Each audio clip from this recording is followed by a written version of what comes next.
welcome to BBC News. Israel has carried out more airstrikes in the Gaza Strip in the last few hours. It comes after the US President Joe Biden spoke by phone to both the Israeli Prime Minister and the President of the Palestinian Authority, expressing his grave concern over mounting casualties.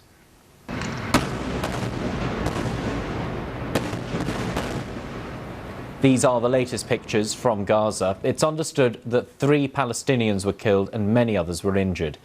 The bombing hit a neighbourhood surrounding a hospital, damaging roads and preventing ambulances getting in or out. Israel says the home of the Hamas chief was among the targets. In response, Palestinian militants fired more rockets at cities in southern Israel. Our Middle East editor Jeremy Bowen reports now from Jerusalem. They made desperate attempts to find survivors in the remains of the flattened 3-story house in Shati camp in Gaza, but 10 civilians were killed. Oh God, he's saying, take your revenge.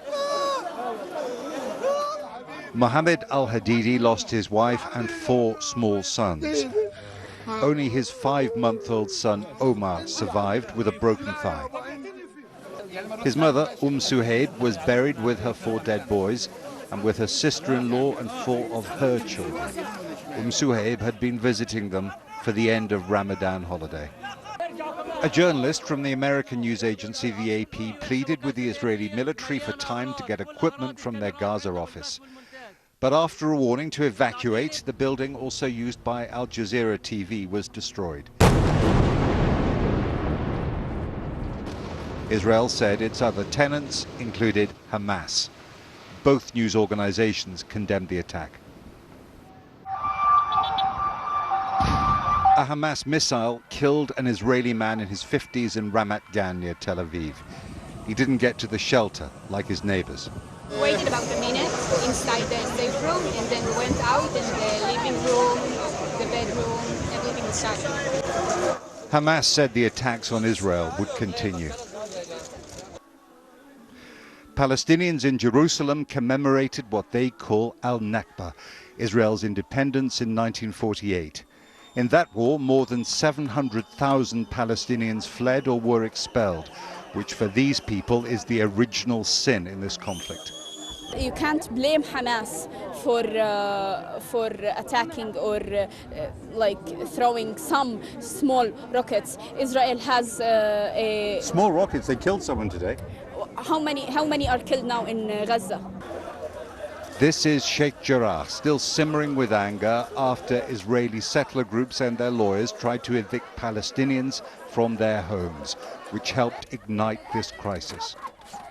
There was an assumption among some in Israel that the conflict was more or less over and simply had to be managed. Now, the tension here and the events of the last week or so have shown that that is not the case.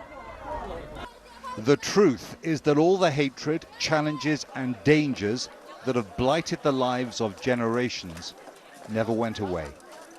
Jeremy Bowen, BBC News, Jerusalem. Well, protests have been held around the world in support of Palestinians, as Courtney Bembridge now reports. From Hamburg to Honolulu, Italy to Iraq, events like these were held around the world. This is Madrid, one of several protests held across Spain. We've been silent for many years. It's time for us to go out and speak for all those Palestinians who are dying and defend them, because if we don't do it, no one else will. In London, a stream of protesters marched through Hyde Park towards the Israeli embassy. Organisers say 100,000 people attended the rally, urging the UK government to do more. The whole world should be doing something about it, including this country.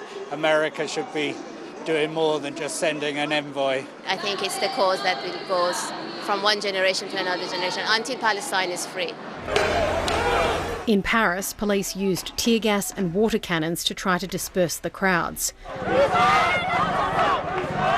Authorities had banned the event, fearing a repeat of violence that erupted at a similar march in 2014, when protesters targeted synagogues and Jewish-owned businesses.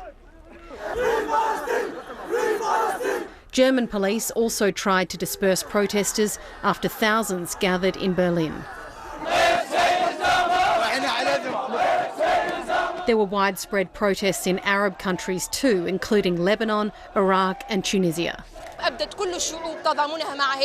Palestinians, we want to tell you that your message is our message, your cause is our cause, our first and only wish is to free Palestine. The people, united, will never be defeated. The US President Joe Biden has defended Israel, saying the government has a right to defend itself. But pro-Palestinian rallies were held across the country. These pictures are from Washington, D.C., where hundreds gathered. Events were held in several cities across Australia and New Zealand too. These pictures are from Sydney. More events are planned over the weekend and into next week. Courtney Bembridge, BBC News.